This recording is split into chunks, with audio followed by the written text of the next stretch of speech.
Alright, Monday, June 25th, just after 9 p.m. and it's a little bit late to be starting out here, but I figured we'd come out and do a bit of a power hour rather than sitting on the couch. So I think what we'll do now is I threatened to start working on this area down here yesterday, and I think what we'll do now is we'll pull the fender off and we'll examine that area down there and see what we need to do to fix that up. So that will be the power hours task for this evening. And there's the patch from yesterday, still looking pretty good. Looks like I got a bit of a pinhole there that I need to weld up, but other than that it looks pretty good. So anyway, we'll go ahead and we'll whip that fender off again for the 600th and 17th time.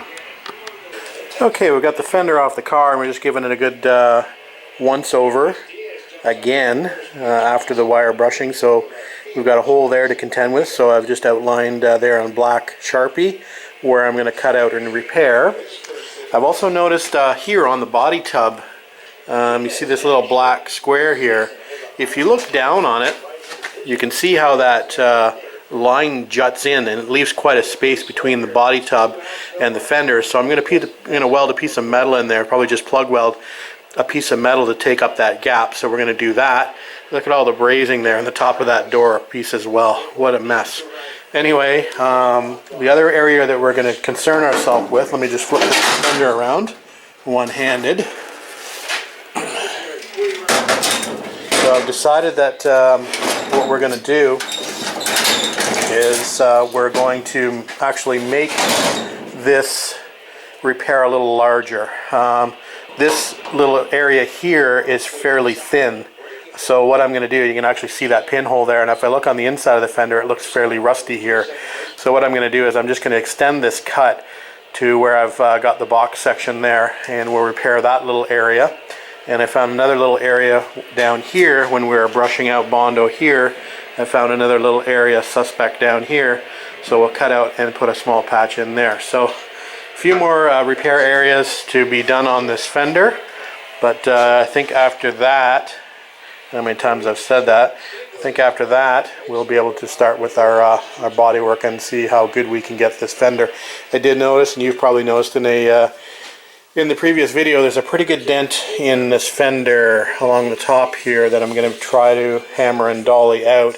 I can't see it from this angle, but once it's on the car, it's a pretty good little depression, and I think I can get a hammer and dolly in there and bang that a little bit better. So we'll work on that dent as well before we put it back on the car to be able to do our body work. So alright, that's it for now. We'll get to work. Happy Friday, everyone. Chef Tush coming at you. It's Friday, July the 6th, and I'm just back from another week in Calgary.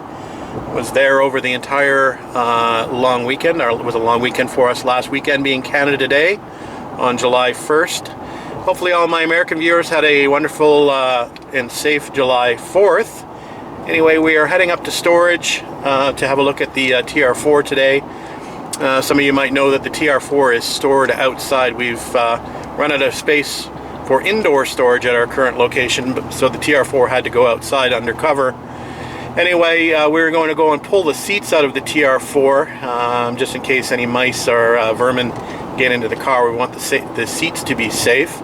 And we may also try to do a bit more, like take some of the gauges out of the dash just to get them into safekeeping, since the TR4 is going to be in outside storage for some time until we can get some indoor storage found for it. So we'll take some precautionary measures in order to get those seats out and get them into the basement where they'll be a little bit safer.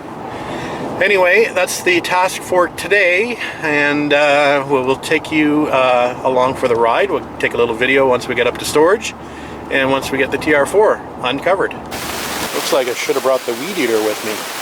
The TR4 is safe and sound in this little alcove here next to the trailer, out of the elements. Anyway, we'll get it unwrapped and we'll have a look inside and dig those seats out.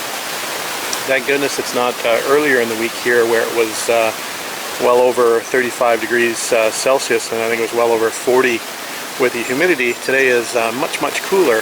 It's about 21 degrees Celsius currently, so it's a good day to come and do this. Okay, that wasn't too bad so far. The seats are out, and as you can see, For any of you Triumph aficionados, you'll know that these are not the correct seats for this 62 TR4. These are indeed 1969 TR6 seats, which are pretty rare in their own right. A little dark in here, but you might be able to see that looks like we've had some activity in here already with the mice. So that's why I wanted to get these seats out of here. Anyway, good thing we came when we did. Hopefully we're not going to transport some mice home with us. I'd like to be able to take these gauges out as well, but I think they're going to wait for a later date. I don't think they're going to suffer too much. These seats actually look to be not in too bad of a condition. They need some new diaphragms on the bottom. As you can see, they're torn here, but the foam seems to be pretty intact, at least on this seat. On this seat, it's a little worse for wear. You can see where the mice started to dig into this foam. Anyway, we just caught that in time. A couple new diaphragms, and they should be usable. And I think while we're here, we might as well check on the rest of the cars, just to make sure everything's okay. We did have a pretty bad storm here last night, so we'll just do a quick check before we head on home. Well, it's a little dark in here. I'm not going to even bother putting the lights on, but everything looks safe and sound. We've got no water on the floor, which is good. There's the TR6 here, which we're going to be bringing home next. A little bit of foam falling out of the ceiling up there. This is the TR8 over here. This is the Capri. The Alpha is next to that. We have a little bit of water. Actually, it's not water. That's I don't know what that is. Something leaking out of Les's Capri. Maybe power steering or front seal, rear seal. Who knows? Anyway, we'll have to get that fixed. Then he'll fix it by just filling it up again. So everything looks good in here. The next thing for me to do will be to exchange the TR3 here with the TR6. So we'll have to come up and spend a few hours swapping those around. But that will be the next thing for me to bring home is the TR6. Alright, just a quick update on the 1968 Triumph TR250 restoration project as we wind our way along the back roads back home.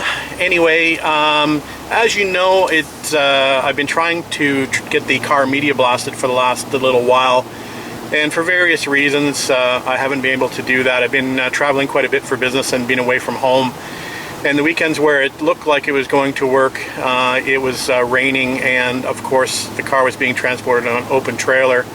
And after having it sandblasted, I didn't want to expose it to water. Otherwise, I'd be dealing with a pile of rust by the time I got it back into the garage at home.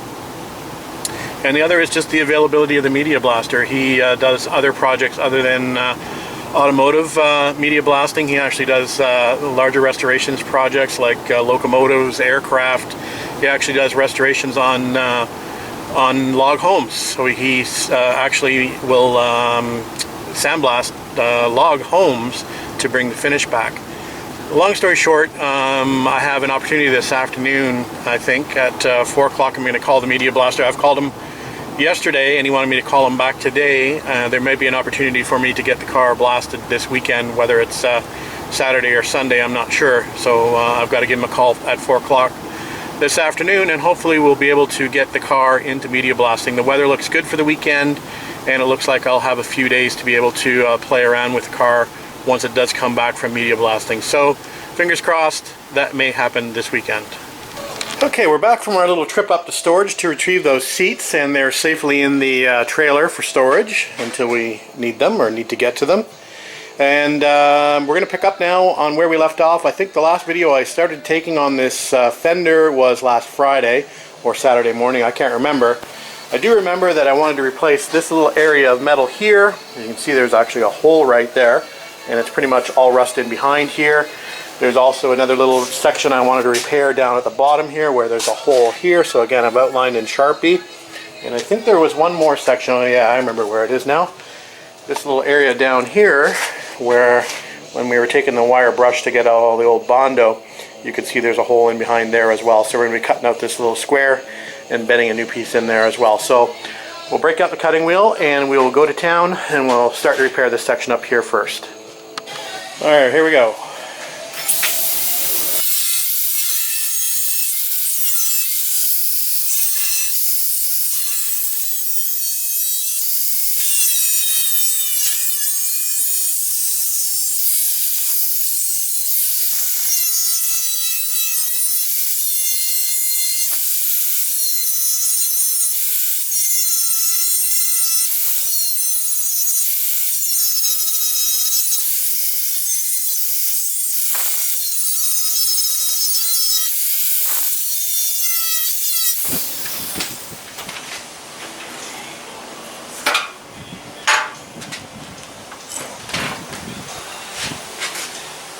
And there's the back of the piece that I'm cutting out. You can see it's pretty rusty. You can see where I started or I did the welding on the other part of the patch. So anyway, we'll replace this full patch and we'll be happier for it. So go ahead and bend up the replacement.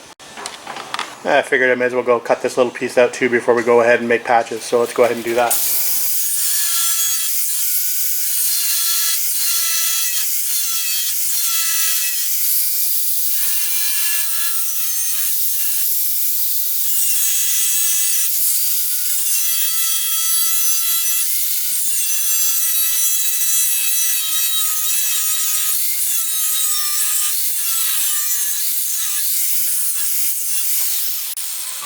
Alright, there's the first patch just fitted, and we're just going to trim it just a tiny little bit more on the bottom, and then we're going to weld it in. So there's that patch. We'll work on this patch here secondarily, but I think we'll go ahead and we'll tack this patch in and work on the other one.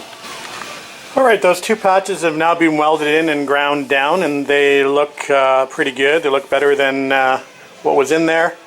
Again, we wanted to keep them a little bit lower than the current metal, so we could put a little bit of skim coat of filler on there. We definitely don't want to make them higher than the existing metal. So we've got this one back here. It's looking a little bit rough, but a little bit of filler over here, and we should be good. At least the holes are gone, which is good. So the last area of repair, or I think at least the last area of repair on this Fender, is going to be this hole at the front. So we're going to have a little challenge here. I think it's going to be a little bit of a folded patch. I think there's a little bit of a folded edge on the underside of this, so we'll probably have to do a little bit of folded metal and weld that in there as well. So we'll pick that up in just a minute. So probably a little bit difficult to see, but you can see the edge, the folded edge of metal here that runs along this flange piece, and folded down the bottom as well. So on this piece here where the hole is, we're actually missing that folded metal. So when we recreate this patch, we'll actually put the folded metal in behind there to give that a bit more structure. Alright, another hole welded up down the bottom here. There you go. You're gone again. Alright, there's this other area I wanted to do here. I wanted to put a fill-in piece. As you can see, it sort of dips in here. So we're going to throw a piece of metal in here and plug weld and weld it in. And we'll grind her down and make her look good. Alright guys, one more little area complete. So we've put that little patch in there to bring that edge of this flange out a little bit to make it even with the rest of it. So there's no little gap there. So that looks not too bad. We'll have to do a little bit of filler there, of course. I keep digging out filler in a bunch of different locations. There was some filler in here over top of some brazing. So we'll probably have to do a little bit of body work in here as well once this gets cleaned up by the Media Blaster. Speaking of the Media Blaster, it looks like we have an appointment on Sunday at 11 a.m. So I'll be sure to take you along. So tomorrow will probably be spent getting this car prepped to be rolled out of the garage and onto a trailer. So we'll have to figure out how we're going to do that, and we'll figure that out tomorrow. Have a good night. We'll upload this so you know I'm still alive, and we'll talk to you tomorrow.